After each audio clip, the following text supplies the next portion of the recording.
Shalom, pues este es el Sefer Vayigra, también se le conoce como Torat Kohanim o la instrucción entregada a los Kohanim. Y los sabios de Israel nos dicen que no es propio llamarle en su forma latinizada Levítico. ¿Y qué tiene que ver Levítico o los levitas, o en este caso posiblemente en su contexto más apegado a la casa de Leví?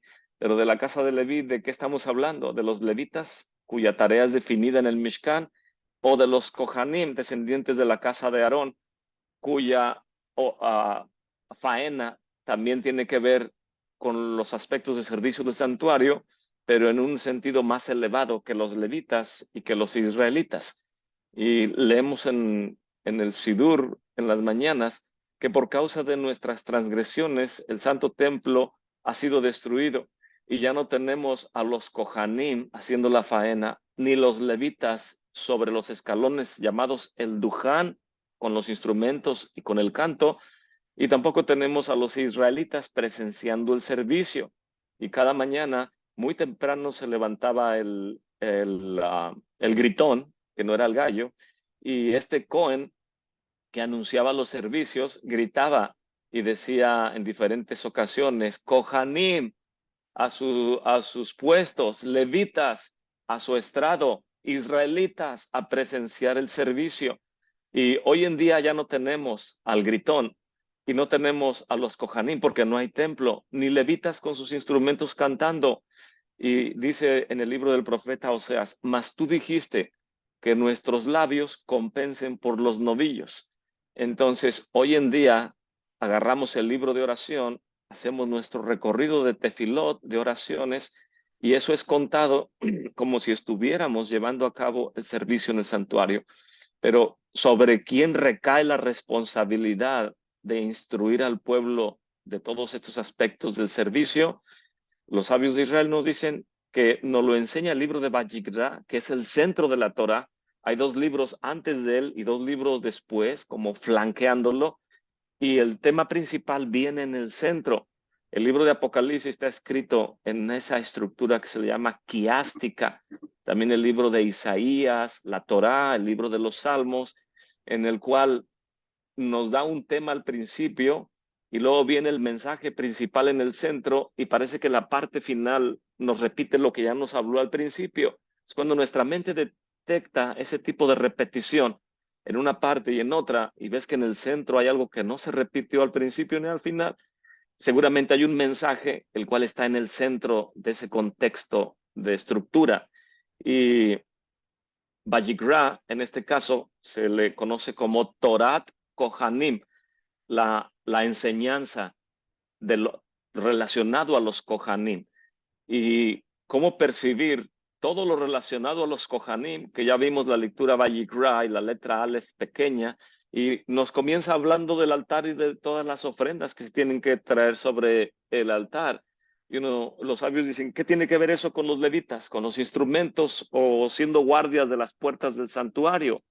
Y voy a leerles algo que viene en este libro que se llama Marcos o Frameworks, en inglés dice, entorno del, en este caso es el libro de Levítico, de el rabí, creo que se apellida Weinberg, Frameworks, déjenme aseguro, Matis Weinberg. Y en la introducción dice, ¿quién se interesa en el libro de Vallegra? El título no nos ayuda mucho. Es difícil imaginar a través del título, especialmente cuando no nos describe el título, el contexto del libro en sí. Vallegra se traduce como Él llamó. Y en este sentido nos ayuda menos, porque ¿qué tiene que ver Él llamó con Levítico? Los sabios de Israel nos dan un nombre más descriptivo para este libro de la Torah. Le llaman Torat Kohanim. Esto implica que el libro de Vayikra, que es como él llamó, tiene que ver en su mayor parte con varios estatutos que afectan el aprendizaje de lo relacionado a los korbanot, a las ofrendas, y aquellos que se involucran en ellas. En este caso, los Kohanim son responsables. No es de asombrarnos que sea difícil entender esto y que se nos dé un título para el libro que no se asemeja en nada con el contexto del libro.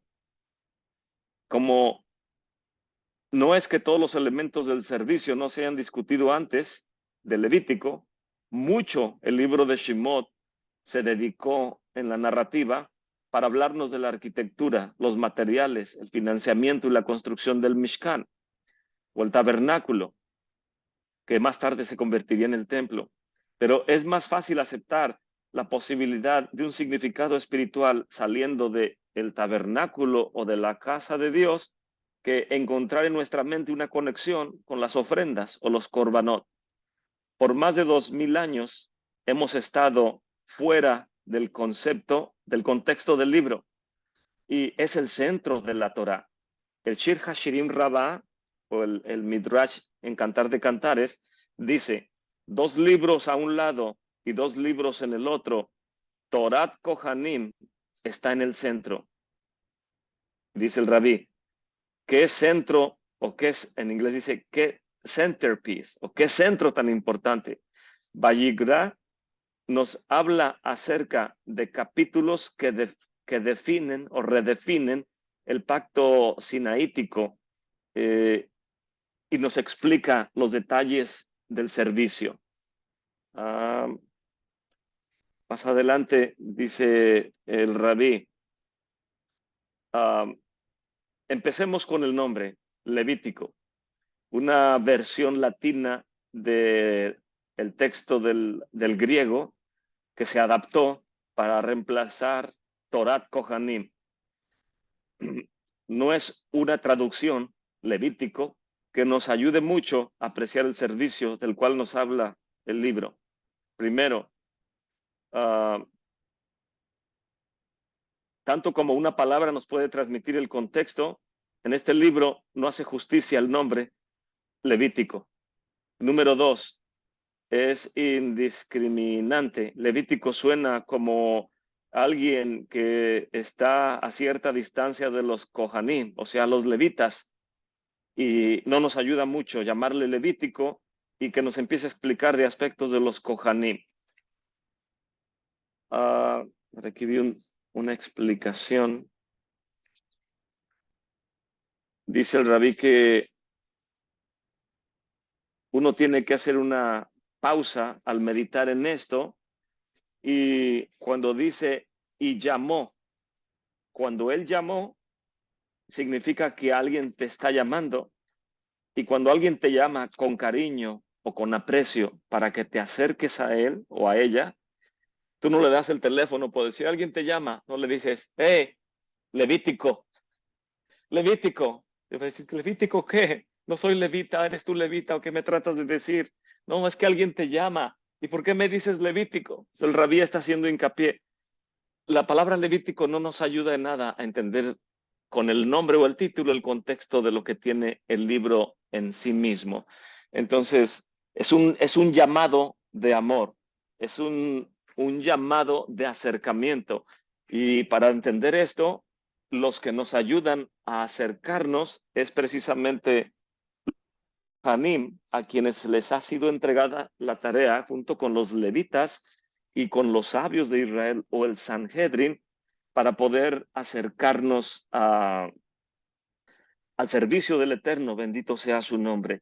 Y en esto nos lo recalca Rab Shaul en el libro de Romanos capítulo 9, dice, verdad digo en Mesías y no miento, dando testimonio a mi conciencia en el Ruach HaKodesh, de que tengo grande tristeza y continuo dolor en mi corazón, porque deseara yo mismo ser apartado de Mesías por causa de mis hermanos, que son mis parientes de acuerdo a la carne, que son los israelitas, de los cuales es la adopción, la gloria, la kabod, el pacto, el brit, la data de la Torá y el culto, que en el hebreo se traduce como abodá, y las promesas, de los cuales israelitas vienen los padres y de los cuales también viene Mesías, de acuerdo a la carne, el cual es Elohim sobre todas las cosas bendito por los siglos. Amén.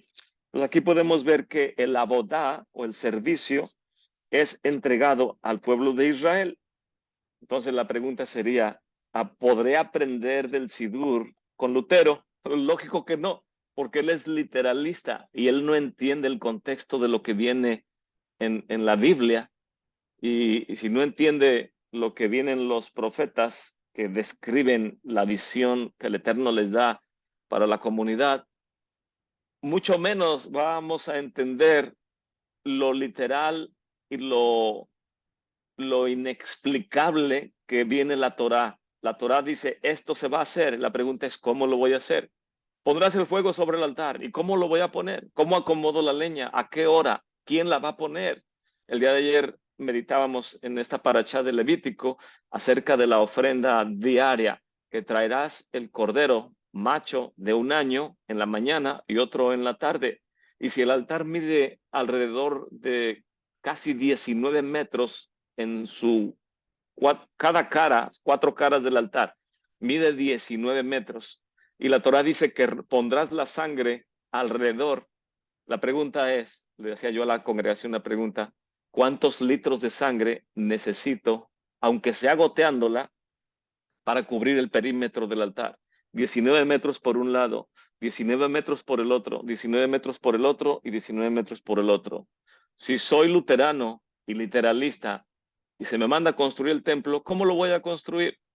Y si se me manda a hacer el servicio y sacrificar el cordero, ¿cuántos litros de sangre necesito, siendo literalista, para cubrir la base del altar?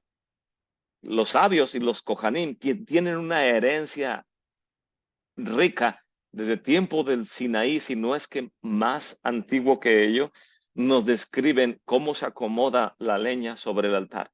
Nos describen cómo se cubren los 4 caras del altar en 2 aplicaciones y nos describen todos los aspectos que la gente literalista o la teología no nos describe. Y es por eso digo, siempre enfatizo y desgraciadamente para muchos de ustedes, tal vez no les gusta que a veces soy irónico en comentar esto, pero digo, entre más pronto nos apeguemos a los conceptos de los sabios de Israel y la interpretación del texto, nuestra neshama se va a elevar. Mientras más nos tardemos y coqueteemos con el aspecto teológico de la escritura, o para empeorar las cosas, si aprendo de maestros bíblicos que no tienen una, ¿cómo puedo decirlo? No tienen un compromiso, dicen ellos mismos. Soy maestro bíblico, pero mi práctica religiosa no le incumbe a nadie. Imagínense un rabí que diga, no puedo decir si soy rabí o no, pero voy a dar consejos a la comunidad de cómo llevar a cabo los mandamientos de la Torá. Y la gente va a decir, así, nada más voy a poner un ejemplo y termino con esta ilustración. Hace un año o dos, no recuerdo, en tiempos de COVID, tal vez 2 años, um, un rabí que yo no sabía, es de Chabad, y él puso un post en referencia a su punto de vista respecto a la vacuna. Y, y se me hizo interesante cómo lo explicó y lo puse en mi portal de Facebook. Entonces, un amigo ortodoxo en Israel me dijo, Edgar, este rabí no es correcto que opine eso. Y otro amigo mío, que es amigo también del otro amigo, comentó y dice, pero lo que está diciendo el rabí es verdadero acerca de todo este problema que el mundo estamos pasando. Y, y dijo algo interesante, nuestro amigo ortodoxo en la tierra de Israel. Dice, no digo que no tenga razón el rabí o lo que está diciendo. Lo que estoy diciendo, que él, por su manera de comentar, era parte de Chabad, pero por su irresponsabilidad en cuanto a buscar el bien de la comunidad y dando consejos, fue puesto fuera de su comunidad porque él no tenía la autoridad para llevar esos consejos comunitarios por encima de otros líderes en su comunidad. Entonces nos dijo él, no estoy diciendo que no dice lo correcto, simplemente él no es autoridad para todas estas declaraciones y en su comunidad ya no lo ven con el mismo respeto porque ha brincado las normas de liderazgo.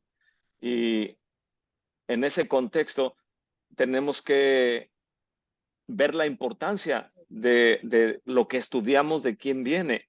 Si le doy prioridad a un maestro que es maestro bíblico, pero no cree en el Elohim de Abraham, Isaac y Jacob, no cree que Yeshua es el Mesías, pero sabe mucho hebreo y arameo y todo esto, y seguramente tiene una agenda y tarde o temprano va a tratar de moldear mi mente a la agenda que esa persona o esa institución porque a eso se dedica, para eso gana dinero. Su, su prioridad hasta cierto punto es tener seguidores y una entrada. Eh, entonces, tiene uno que ver de dónde toma las fuentes y por muy sanas y buenas que parezcan, lo que le meto a mi ruach y a mi neshama me va a elevar o me va a denigrar. Y al final de cuentas, cada quien es responsable de lo que lee, de lo que sus ojos ven, de lo que come, de cómo viste, lo que habla y cómo se conduce en sus comunidades o en sus congregaciones.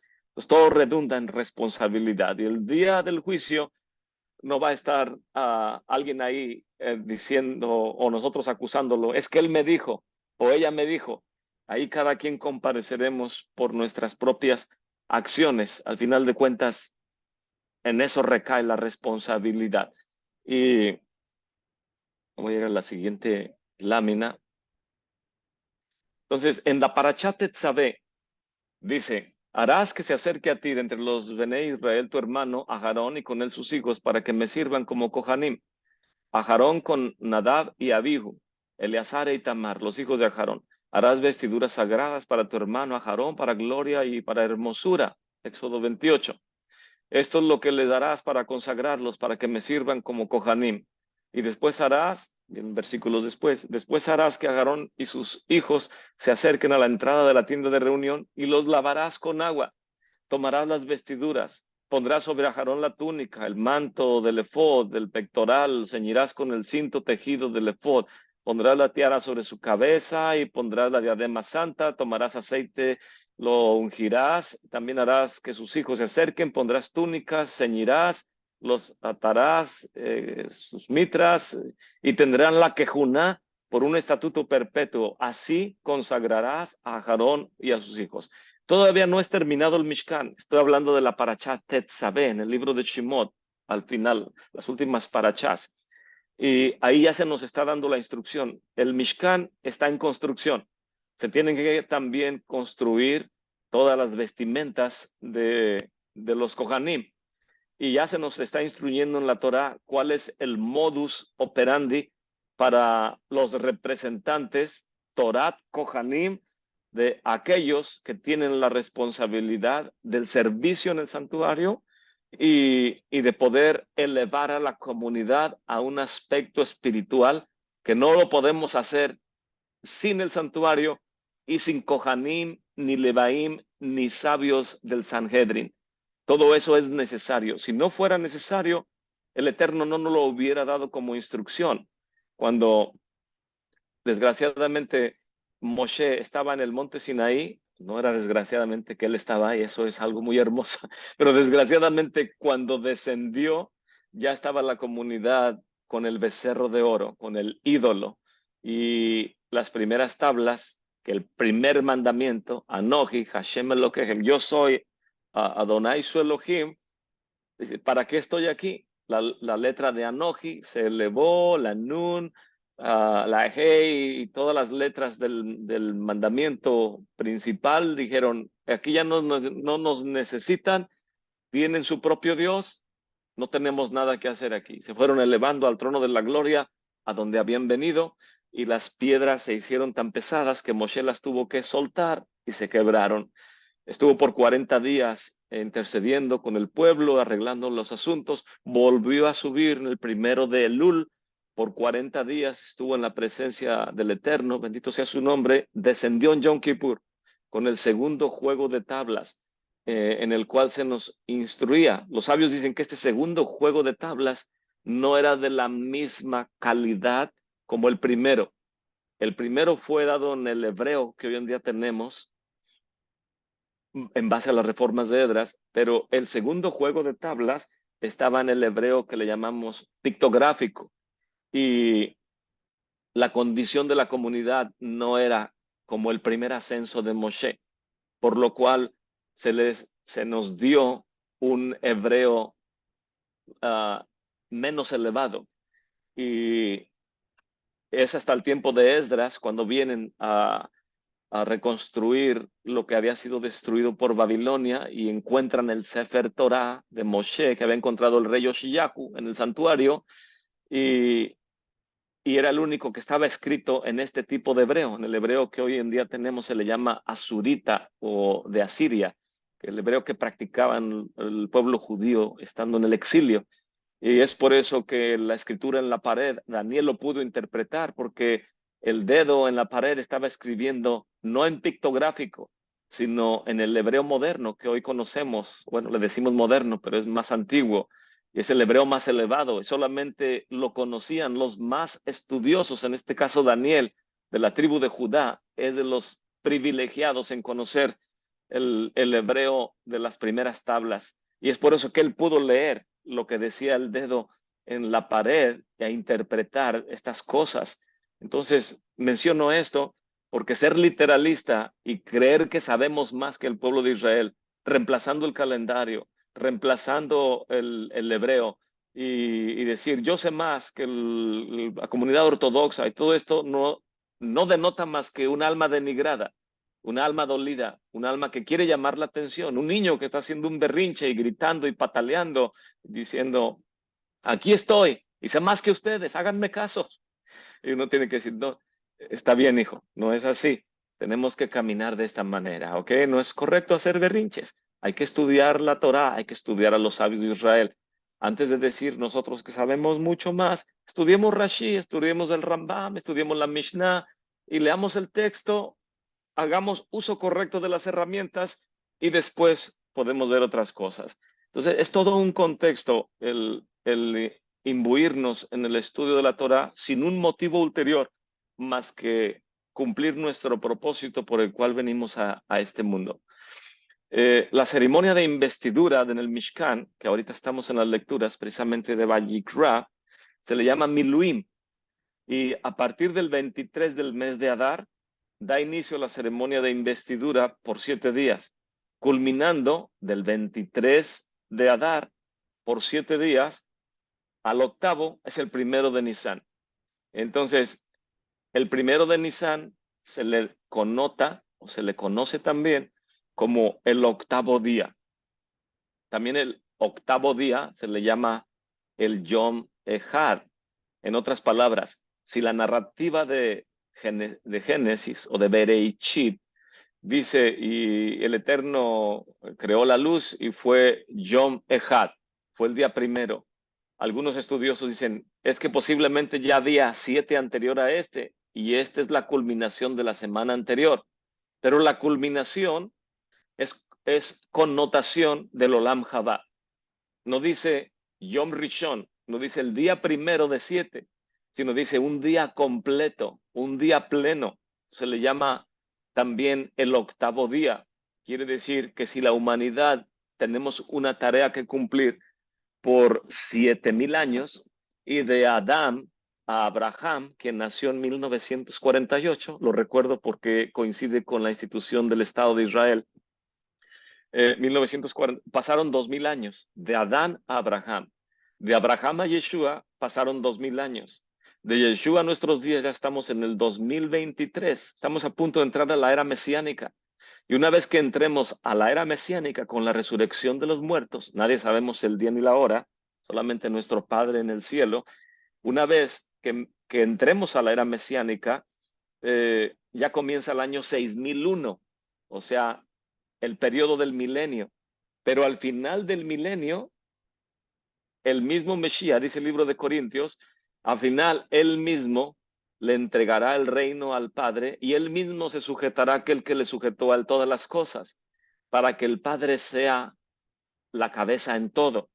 Entonces, cuando el Mesías le entrega todo al Padre, volvemos al ciclo eterno, que era al principio, Yom Echad, o el octavo día, o el primero de Nisan, o un nuevo comienzo en ese contexto, lo que trato de decir. Desde antes de la finalización del libro de Shemot o Éxodo, y aun cuando no se ha terminado la construcción del Mishkan, ya la Torá instruye acerca de cómo debe de proceder con los Kohanim, lavarlos, vestirlos y ungirlos. O sea, hay un proceso de investidura en este contexto. Y hay dos ciclos de la Torá, el ciclo anual y el ciclo trianual, que hablamos al principio del estudio.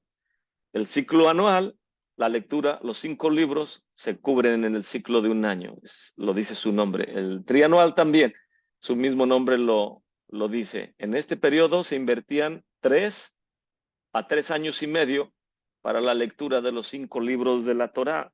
Y es interesante porque Rab Shaol nos dice que salió a Arabia o estuvo fuera por 14 años, 2 periodos de 7, lo cual connota 2 mitades de 3 años y medio. Posiblemente estudiaba con detalle el texto, no en la lectura anual, pero posiblemente en el contexto de la lectura trianual. 3 años y medio son 7 años, 2 veces son 14 años, entonces puede ser algo así. La lectura de la Haftará o de los profetas. El origen de la lectura de la Haftará se ha perdido en la historia y se han propuesto varias teorías para explicar su papel en la práctica judía, lo que sugiere que surgió en respuesta a la persecución de los judíos bajo Antíoco Epifanes en tiempo de los macabeos, en los cual periodo se prohibió la lectura de los 5 libros o de la Torá, del Humash. Sin embargo, el decreto se limitó a los 5 libros, por lo cual los sabios instituyeron que en su lugar se leyera una sección de los profetas, generalmente con un tema relacionado a la porción semanal que debería haberse leído toda esa semana. Entonces, dice, los griegos les decían, si abres la Torá o el pergamino, te matamos.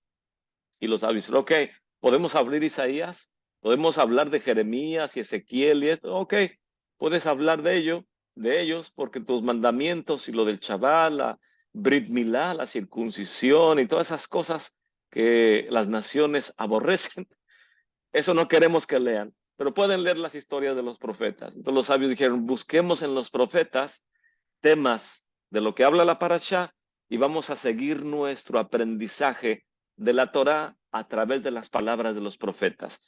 Entonces por eso se acompañaba una porción de los profetas o se acompaña una lección de los profetas durante cada Shabbat en sus lecturas, porque es la práctica que se hacía cuando se prohibía en este contexto la lectura de la Torá. Y es una herramienta muy importante porque en el caso de Yeshua, cuando estaba en Nazaret, le fue entregado el rollo del profeta Isaías y encontró el lugar o se le dio su aliyá, su porción. ¿Quién va a tomar la primera aliyá? Yo pago tanto por ella y hago un donativo a la congregación y yo quiero la segunda y la tercera. ¿Quién va a leer de los profetas? Y Yeshua posiblemente levantó su mano. Yo leo la porción de los profetas. Y se levantó, fue a la bima, abrió el pergamino, dijo, el Ruach Elohim, el espíritu de Elohim está sobre mí, por cuanto me ha ungido para anunciar la Basorá, buenas nuevas de salvación. Y empezó y dice, en este día, esta porción se cumple delante de todos ustedes. Y qué interesante que cuando la leyó, era Shavuot, era el tiempo de Pentecostés. O sea, lo que toma lugar en el libro de los Hechos, capítulo 1, capítulo 2, está tomando lugar en la lectura que Yeshua hizo en ese tiempo en Nazaret. Son lecturas, en la misma lectura, en 2 narrativas diferentes, es lo que trato de decir.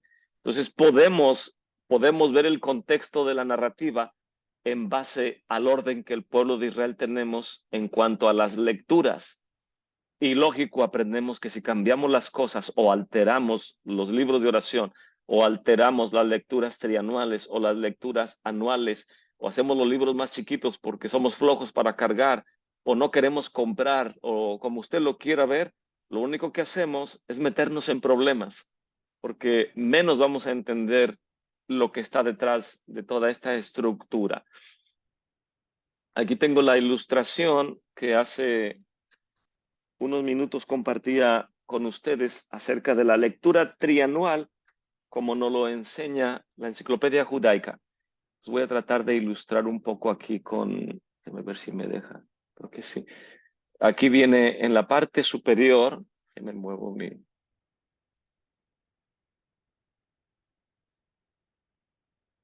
Ok. En la parte superior,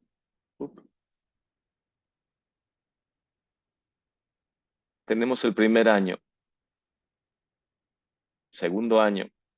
Cosa interesante que Yeshua en su ministerio estuvo 3 años en su ministerio. Posiblemente las lecturas que estamos viendo aquí. Y en la parte de la cabeza tenemos primero, segundo y tercer año.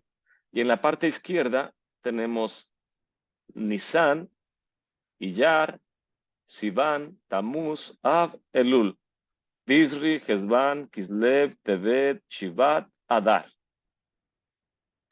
Y aquí tenemos que en el primer año, en el mes de Nisan, como ya lo leímos en la enciclopedia, toma lugar la lectura de Bereshit, el libro de Génesis. Antes de que finalice el año, en el mes de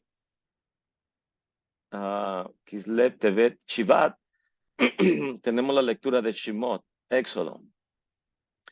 Y en el segundo año termina Éxodo, continuamos con Levítico y vemos aquí el libro de Números y al final, en el tercer año, tenemos Deuteronomio. Pues aquí está la estructura de la lectura trianual.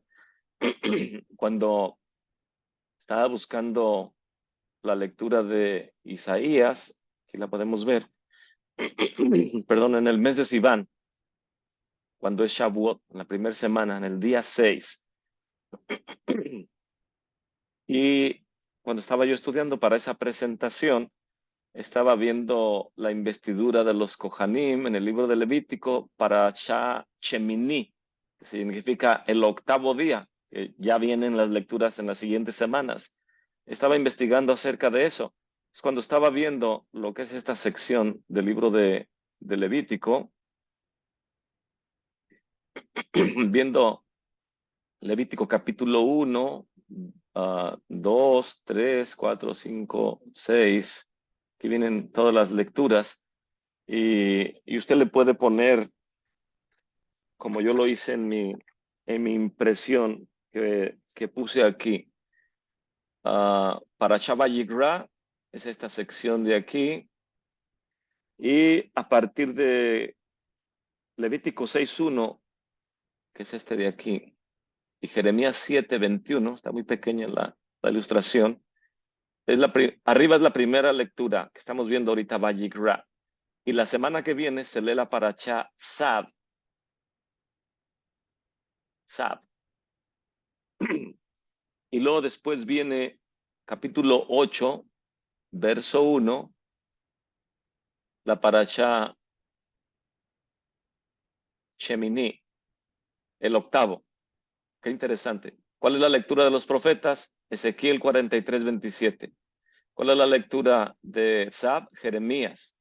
Y después viene la paracha en el capítulo 12, verso 1, que vemos aquí. Lectura de Isaías, capítulo 66, verso 7, es la paracha Tazria. Nada más estoy dando como un pormenor para que ustedes aprendan a buscar estas cosas y puedan después llamarme y decirme, hermano, sé cuáles son las lecturas del ciclo trianual del libro de Génesis y está relacionado al evangelio tal.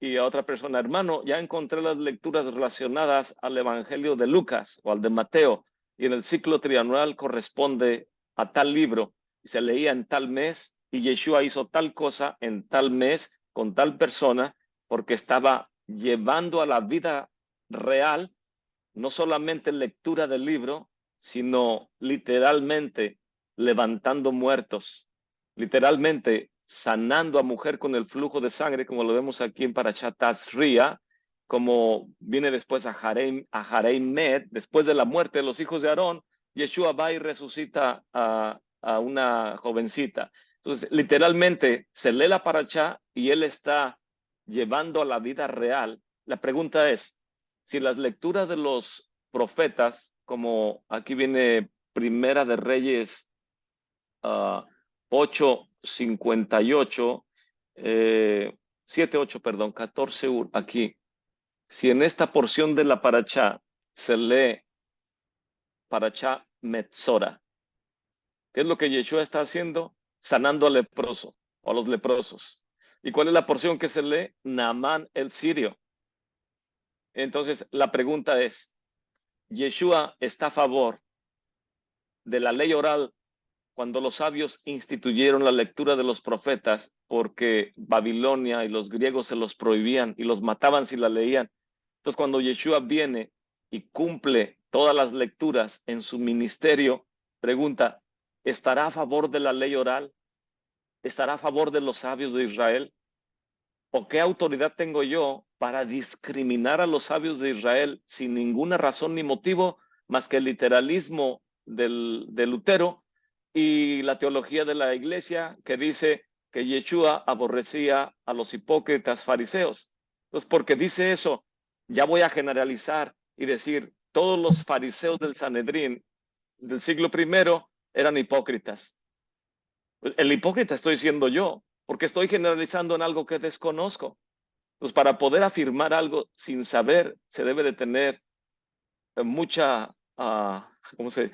En el hebreo le llaman chutzpah, mucho atrevimiento. En el español diríamos, ¿qué pantalones tiene esa persona para declarar algo sin tener conocimiento de ello? Y hace un par de horas, cuando estaba con los hermanos estudiando los 5 niveles del alma, la palabra para rey, para melech, es la mem de moaj, de mente, donde viene la palabra makshavá, moaj o pensamiento. Moaj, la mem, lev, de corazón, y que lev, que es el hígado. Entonces, estas tres palabras, mente, corazón, el hígado, forman la palabra melech. Cuando tú tienes el control de tu mente, y tu mente controla tu corazón y también tu cuerpo físico, tus emociones, eres rey sobre ti mismo. Pero los sabios de Israel, de bendita memoria, dicen, oh, qué interesante. Si utilizas estas tres letras de Mem, Lamed y Kuf, que forman la palabra Melech o rey, pero si las lees al revés, poniendo la Kuf al principio, la Lamed enseguida y la Mem al final, se forma la palabra Kelimá. ¿Y qué creen que significa Kelima? Humillación. En otras palabras, cuando tu Neshama no controla tu cuerpo ni tu corazón, corres el riesgo de caer en humillación porque estás actuando por emociones y por tu cuerpo carnal físico por encima de tu hombre espiritual. Entonces, hay un orden para las cosas y hay una madurez. Hace una semana apenas, o unos cuantos días, mi nietecillo Jacob, que ya va a cumplir un año, creo que tiene 11 meses, 10, 11 meses. Hace una semana o dos se paraba y daba un pasito nada más con la derecha. Y luego después intentó y con la piernita derecha daba otro y se sentaba. Y yo le decía, Jacob, utiliza la izquierda, ven, da otro paso más. Y se reía y nomás daba con el derecho uno y luego otro. Y nos daba risa. ¿Por qué nomás el derecho? Pero, nos sorprendió antes de Shabbat. Se paró y dice mi hija, mira papá, ya empezó a dar pasos, ya movió la izquierda también. Y ya empezó a dar 4 o 5 pasitos y luego se sienta. Y el hermano Franco ayer mencionaba, dice, hermano, algo impresionante que Mesías dice que si no nos hacemos como niños, no solamente se refiere a la inocencia, se refiere a la capacidad de la criatura de no darse por vencido. El niño cae y se levanta, cae y se levanta. Lo que quiere es caminar, quiere ser independiente, quiere moverse. está pasando de un proceso de que anda en sus rodillas con sus manos y ahora se pone de pie, se eleva. Y cuando los niños, uno le dice, ven, camina, y les tiras tus manos, ellos creen o esperan que los eleves, que los levantes. Por eso extienden sus manos hacia ti. Dicen los sabios de Israel, un niño extiende sus manos para que lo cargues, pero no es para cargarlo nada más en el aspecto físico, sino para que lo eleves. Este Shabbat tuve un encuentro con las frases de la lectura de las oraciones. Cuando llegué a la porción del Shema, traté de hacerlo con la mayor devoción que podía, más que otros Shabbats. Y comencé, Shema Israel Adonai, y lo vea Adonai Eloheja. Y como que me conecté la proclamación del Shema con el Beahafta, y no quise detener la conexión. Me seguí y dice, y sucederá que si enseñara estas palabras a tus hijos andando en el camino, haciendo los mandamientos, literalmente pude sentir la, la, la súplica del mandamiento del Eterno, enséñalas a tus hijos. Cuando estés sentado en tu hogar, cuando vayas por el camino, literalmente puedes sentir cuando dice, para que no venga contra ti todas las maldiciones que están en el libro. Literalmente puedes sentir el dolor de la palabra del Eterno cuando no cumplimos lo que Él espera que hagamos por nuestro propio bien.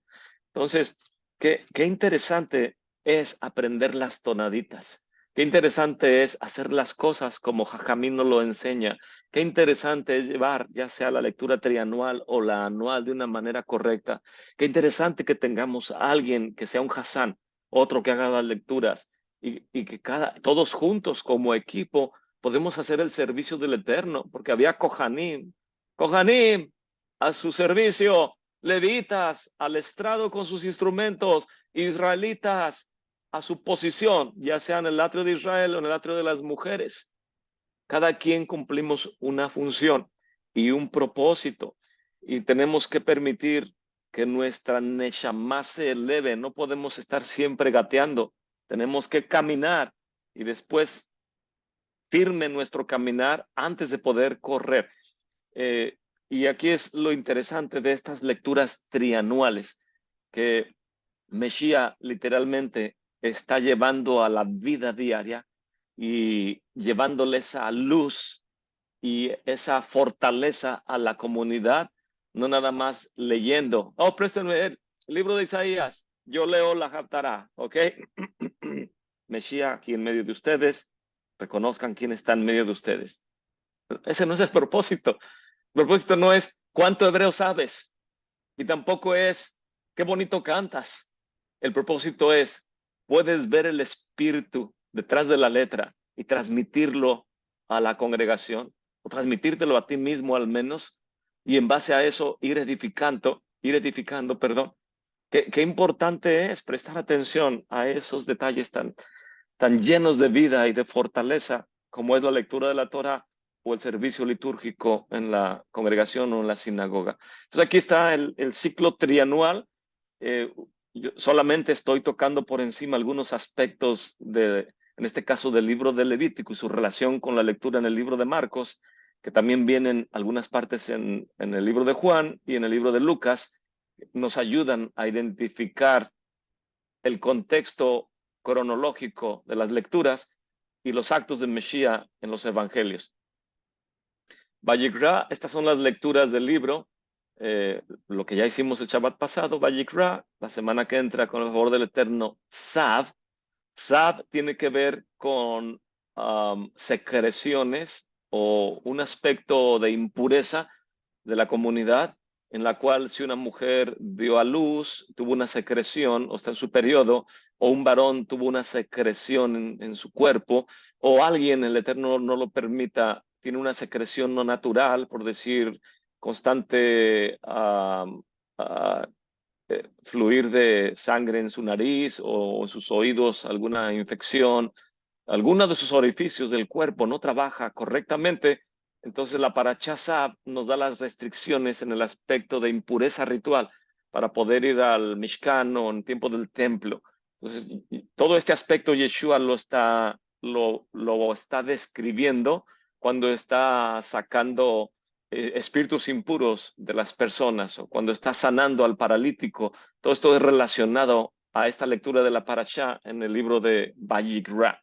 Después viene Shemini, que es el octavo día, el primero de Nisan, la inauguración del Mishkan, que también connota la era mesiánica, al final de la era mesiánica para entrar al Olam Jabá, lo que es conocido como el seno de Abraham o la eternidad, el día octavo.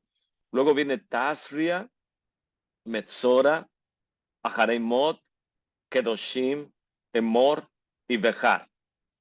Este es todo el contexto del libro de Vayikra. Y llamó a Moshe y le habló el Eterno desde la tienda de reunión, diciendo, así comienza Vayikra. Y aunque esta porción comienza,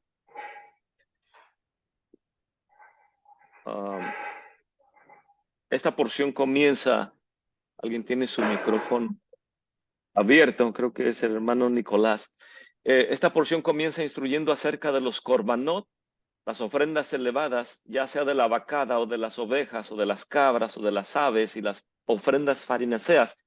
La porción de los profetas que acompaña esta lectura es Isaías 43, 21 al 44, 23.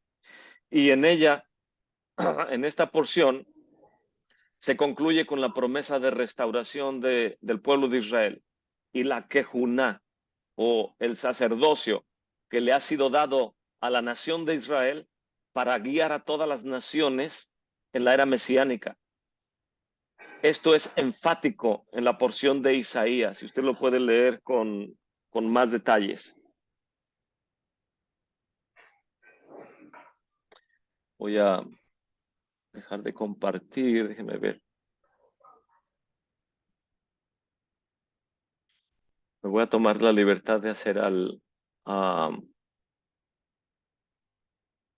hermano Gabriel co-host para que me ayude si alguien prende el micrófono, para que no nos distraiga. Voy a regresar a las lecturas, Vayikra. Entonces, toda esta porción de los profetas que acompaña a Vayikra, el énfasis es la responsabilidad del pueblo de Israel poder guiar como un reino, Mamlechet Kohanim, un reino de Kohanim y una Goy Kadosh, una nación santa, es lo que nos está explicando Vayikra. Y en el libro de Marcos, ¿qué es lo que nos habla en respecto a esta porción? Y dice, bueno, antes de ir a esta lámina, voy a leer en el libro de Marcos, aquí lo tengo conmigo, capítulo 1, dice, principio o Bereishit, principio de la Basorá, de las buenas nuevas, se traduce como evangelio, de las buenas nuevas de Yeshua HaMashiach ben Elohim, como está escrito en el profeta Yeshayahu, he aquí que yo envío mi mensajero delante de tu faz, para que apareje tu camino delante de ti. Voz del que clama en el desierto, Malaquías, aparejan el camino del Señor y enderezquen sus veredas. Y sumergía a Yohanan en el desierto y predicaba la tevilá de Teshuvá, de arrepentimiento, para el cubrimiento de transgresiones o de pecados. Y salía él toda la provincia de Judea y de Jerusalén, y eran todos sumergidos por él en el río Jordán, confesando sus transgresiones.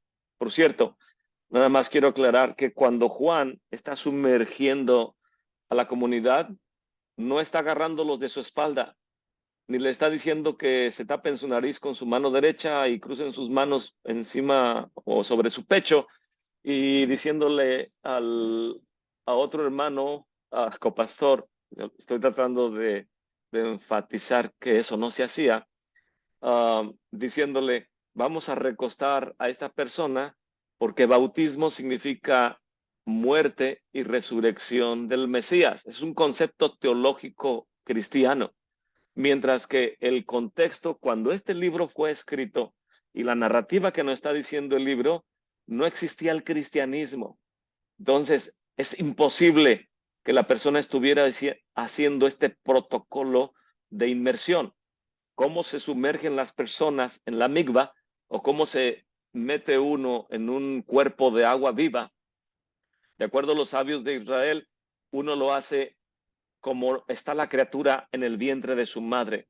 Uno se sumerge en el agua en posición fetal 3 veces. Se está sumergiendo y ahora que comienzan las festividades, uno va y otra persona que está ahí, está testificando que todo el cuerpo de esa persona estuvo bajo el agua, que en el caso de las mujeres su cabello no salió hacia arriba flotando, que también se sumergió, que no traían joyas en su cuerpo, que no traíamos anillos en nuestras manos, que nuestras uñas estaban limpias, que nuestro cuerpo estaba limpio, que nuestro hombre espiritual está listo para prepararse para la festividad.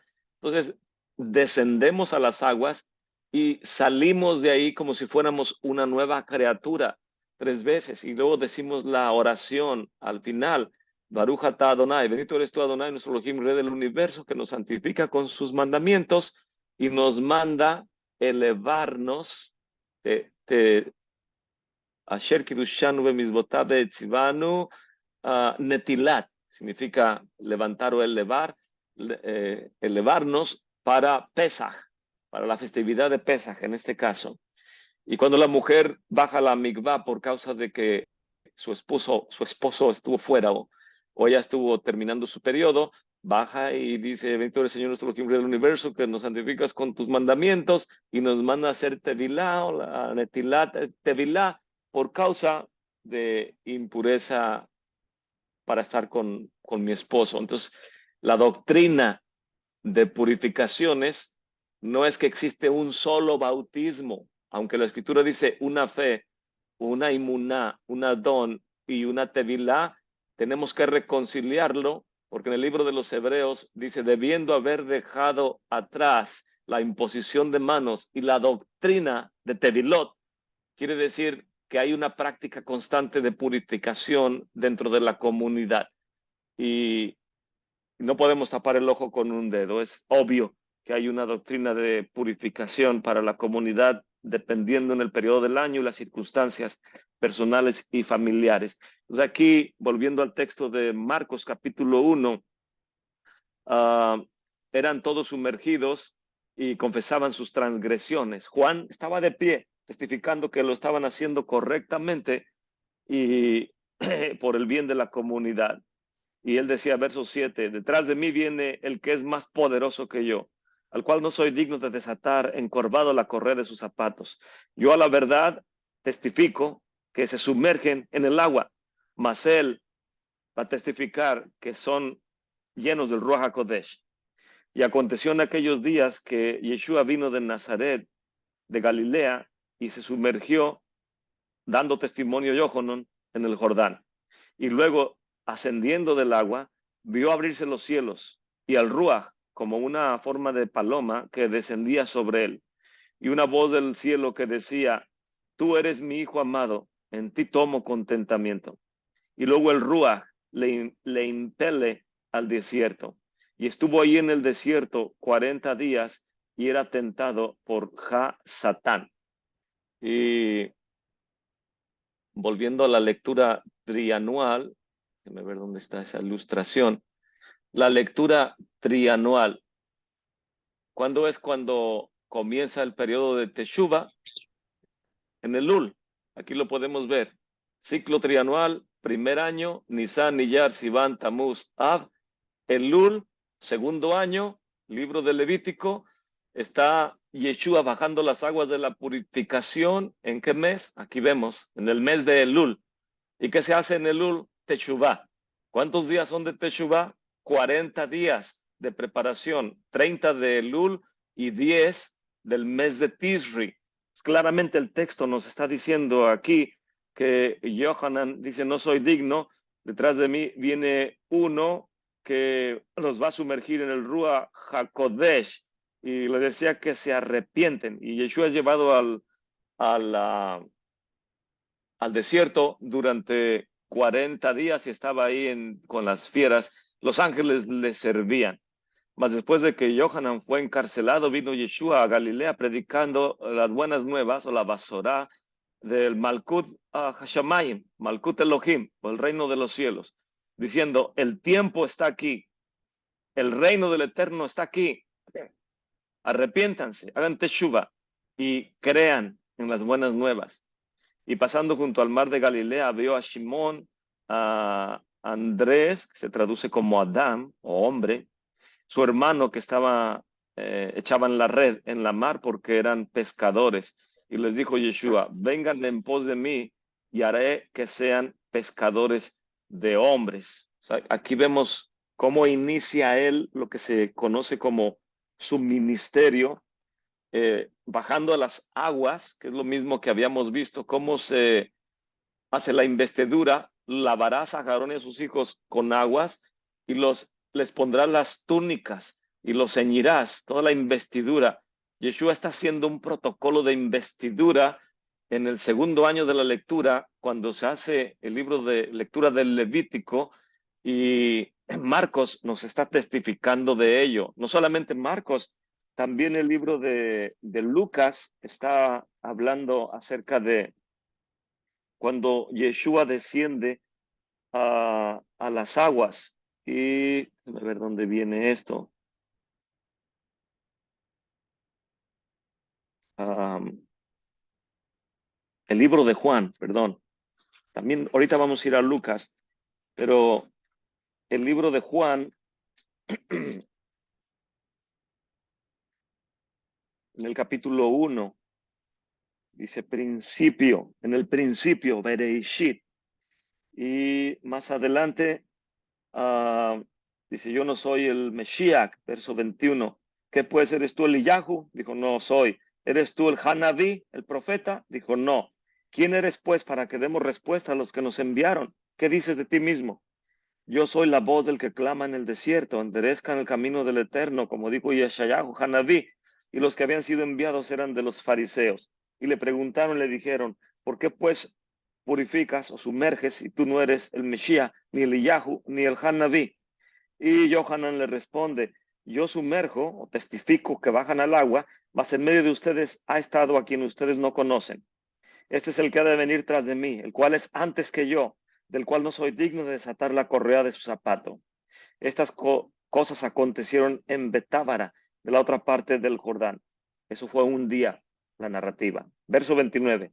Al siguiente día, día número 2, Johanan ve a Yeshua que viene a él y le dice, aquí el Eved Elohim, el siervo de Elohim, que quita la transgresión del mundo. Este es el que dije, detrás de mí viene un varón, el cual es antes de mí, porque es primero que yo. Yo no lo conocía, mas para que fuese manifestado a Israel, por eso vine yo, purificando, haciendo tevilá con el agua.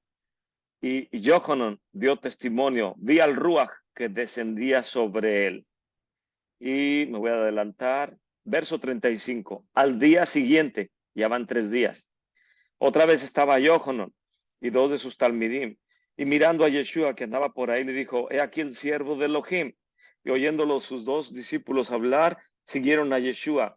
Y Yeshua viéndolo les dijo, ¿qué buscan? Y ellos dijeron, Rabí, que declarado significa moré o maestro. ¿Dónde moras? Diciéndole, les dijo, vengan y vean. Y vieron dónde moraba. Me voy a ir al verso 43. Al siguiente día, ¿cuántos días llevamos? 4 días. Quiso Yeshua ir a Galilea y se encontró a Felipe. Dijo, sígueme. Y era Felipe de Bethsaida, la ciudad de Andrés y de Pedro. Y Felipe halló a Natanael y le dijo, hemos hallado a aquel de quien escribió Moshe en la Torá y los profetas, a Yeshua, el hijo de Yosef de Nazaret. Y le dijo Natanael, de Nazaret puede venir algo bueno. Y Felipe le dijo, ven y ve. Ya van 4 días, lo que trato de ilustrar. Capítulo 2, verso 1. Al tercer día. 4 días más 3 días son 7 días. ¿Qué es lo que se espera que se haga en la era mesiánica? Que haya unas bodas, que haya una unión, el hatán con la calá, el novio con la novia. Entonces, toda la narrativa en este libro de Juan nos enseña de la tarea que Mesías tiene de venir a traer redención a la comunidad, y es lo que Levítico nos está hablando acerca de la investidura o de la preparación del líder para poder guiar a la comunidad. El libro de Lucas nos da testimonio de, uh, de todo esto, pero ¿en qué fecha del ciclo triunfal tomó lugar esta narrativa? Ya lo dijimos, en el Luli Tisri. Comienzo del Evangelio de Yeshua, 40 días, ya lo vimos esto. Libro de Lucas, todo el pueblo se sumergía, Yeshua fue, hizo Tevilá, verso 23, y el mismo Yeshua comenzaba a ser como de 30 años, hijo de Yosef, como se creía, Lucas 3:21. Entonces vemos que Yeshua baja, a las aguas de la purificación en el mes de Tisri, en el mes de Tisri. Y la pregunta es, ¿por qué el Mishkan está siendo inaugurado en Nisan? ¿Y por qué Yeshua baja a las aguas a manera de hacer ver que Él es el enviado del Eterno para restaurar a la humanidad?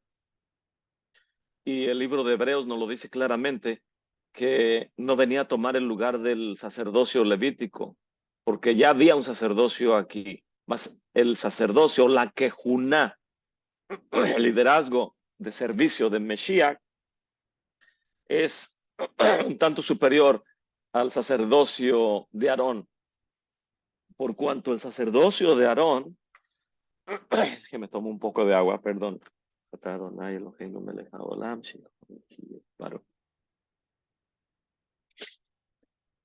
El sacerdocio de Aarón es limitante, por cuanto el Cohen llegaba a morir, mas este vive para siempre. Entonces, Yeshua a los 30 años baja las aguas para poder ser reconocido de parte del cielo, de parte de los hombres, como aquel que tiene la investidura para traer la redención. Por eso Marcos, Lucas, Juan están testificando de estos eventos, principio del evangelio de Yeshua HaMashiach. En el principio era el verbo, todos estos aspectos. 6 autoridades nos dan evidencia histórica acerca de este acontecimiento. Ya vimos que Yeshua tenía 30 años cuando se sumergió en el año 29 de la era común. Esta fecha está bien establecida por Lucas, quien precisó el tiempo citando 6 autoridades que gobernaban o ejercían autoridad en ese mismo tiempo. Dice, en el año 15 del imperio de Tiberio César, siendo gobernador de Judea, Poncio Pilato, segundo testigo. Tercer testigo, Herodes era el tetrarca de Galilea. Cuarto testigo, su hermano Felipe fue tetrarca de Iturrea. Quinto testigo, Licinías era tetrarca de Abilinia. Y sexto, eran los Cohens en el santuario, Anás y Caifás. ¿Quién puede negar que Yeshua fue enviado y que hay evidencia histórica? Si el mismo libro de Lucas está diciendo, lean la historia, vean en el año 15 de Tiberio César, vean el tiempo de Poncio Pilato, en el tiempo de Herodes, el tetrarca, en el tiempo de Felipe, de Licinías y de Anás y de Caifás. En ese periodo de la historia tomaron lugar estos acontecimientos. Vino palabra del Eterno sobre Johanán, hijo de Zacarías, en el desierto, y ya leímos todo lo que dijo Johanán. Yo no soy el Mesías, detrás de mí viene que no soy digno. Y encontré un artículo de un varón que se llama Robert Gibbs. Dice él, por lo tanto, en base a esta evidencia en el libro de Lucas, las escrituras registran 3 celebraciones anuales de Pesaj en las cuales participó Yeshua en ese periodo murió, en una cuarta celebración de Pesaj durante el periodo de la narrativa de los evangelios. Entonces, podemos concluir que si Yeshua tenía 30 años en el otoño del año 29 de la era común, quiere decir que tenía, como dice la escritura, 33 años y medio cuando fue puesto en el madero en el mes de abril del año 33 de la era común. Toda esta evidencia nos enseña. El punto es que Yeshua bajó a las aguas de la purificación en el mes de Tisri, porque tenía 30 años y murió siendo de 33 años y medio. Quiere decir que faltaban 6 meses para su cumpleaños. Y si tenía 33 años y medio en Pesaj, cuando fue puesto en el madero, 6 meses después de Pesaj o antes de Pesaj, es el mes de Tisri. Y es cuando Yeshua está bajando a las aguas en tiempo de Juan. Es lo que nos está diciendo los evangelios. Podemos concluir en base a esta evidencia que la ceremonia de inauguración o el reconocimiento del Hijo de Elohim, haciendo todo este protocolo de investidura que se hizo con los hijos de Aharón en el desierto en tiempo del Mishkan, y lo mismo que está haciendo en la inauguración del templo el rey Salomón, creo que es en Primera de Reyes capítulo 8, cuando inauguran la construcción del primer templo, lo está inaugurando en Sukkot, que es en el mes de Tisri.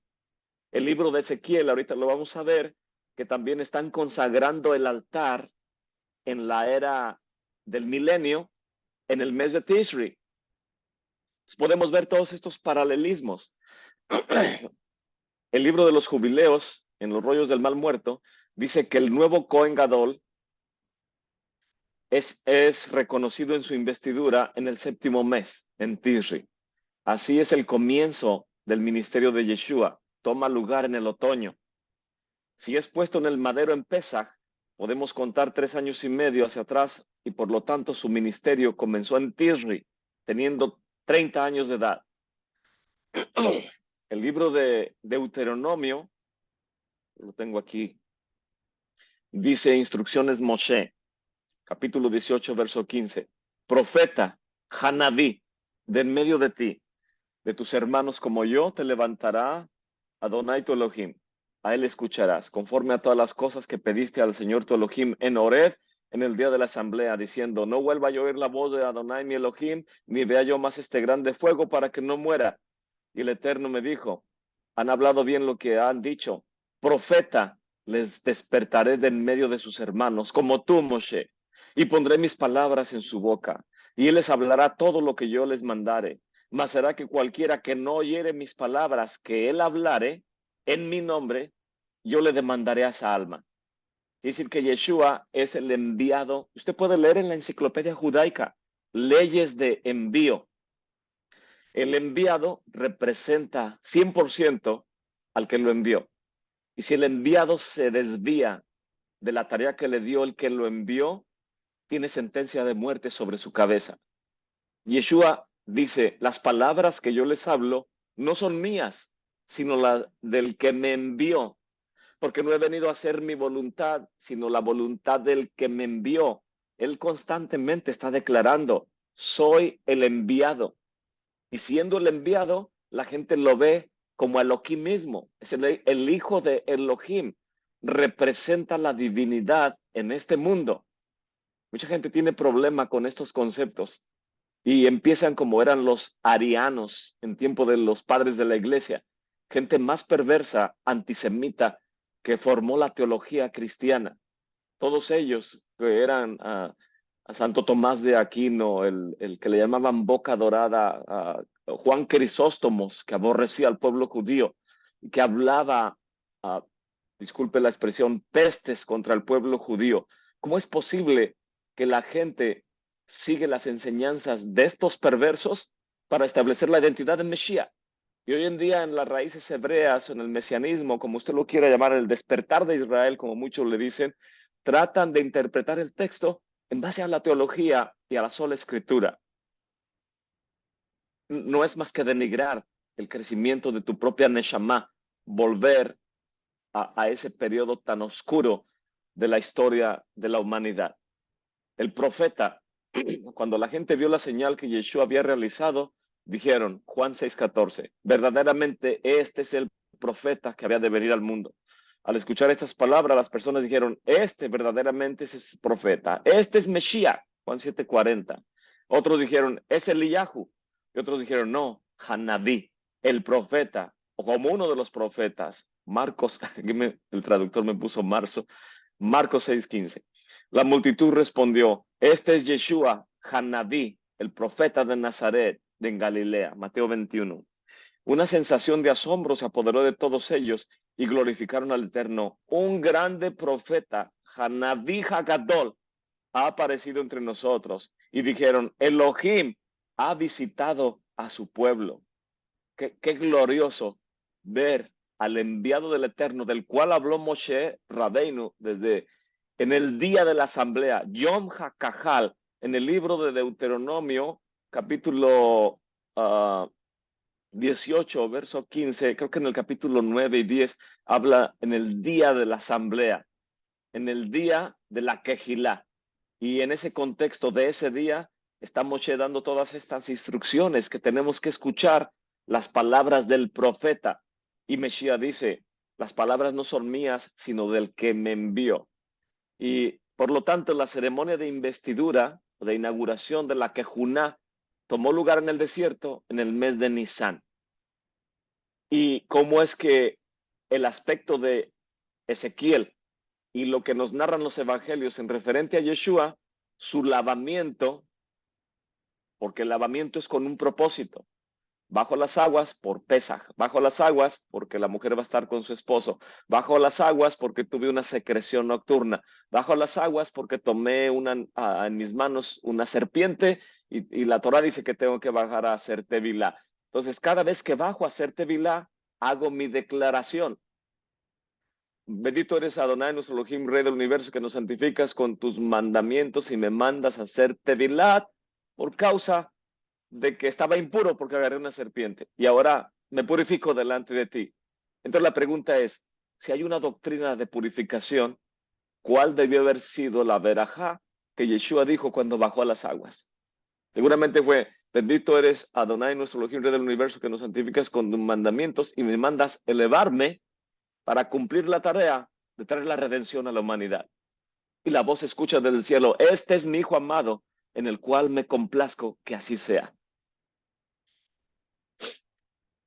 La visión de Ezequiel, en el año 25 de nuestro cautiverio, al principio del año, a los 10 del mes, a los 14 años después que la ciudad fue herida, en aquel mismo día, estamos hablando del principio del año, es el mes de Tisri.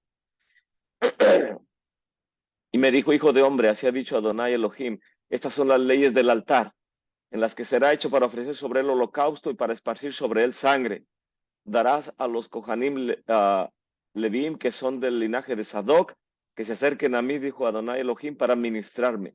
Por 7 días expiarán el altar, lo limpiarán y ellos henchirán sus manos. Acabados estos 7 días, Yom Hashemini, al octavo día en adelante, sacrificarán los Kohanim sobre el altar sus holocaustos, sus pacíficos, sus korban olamim, y me serán aceptos, dijo Adonai Elohim. Entonces, vemos la visión de Ezequiel. La gente dice, ¿para qué quiero un templo en el milenio si yo soy templo del Ruach HaKodesh? Es como decir, Mesías, no traigas la redención completa a la humanidad. O en otras palabras decir, si mis hijos y mis nietos no conocen la redención, no es mi problema. Si Mesías quiere redimir en la era mesiánica a aquellos que no lograron hacerlo antes de tiempo, ¿a mí qué me importa? Yo soy templo del Ruach.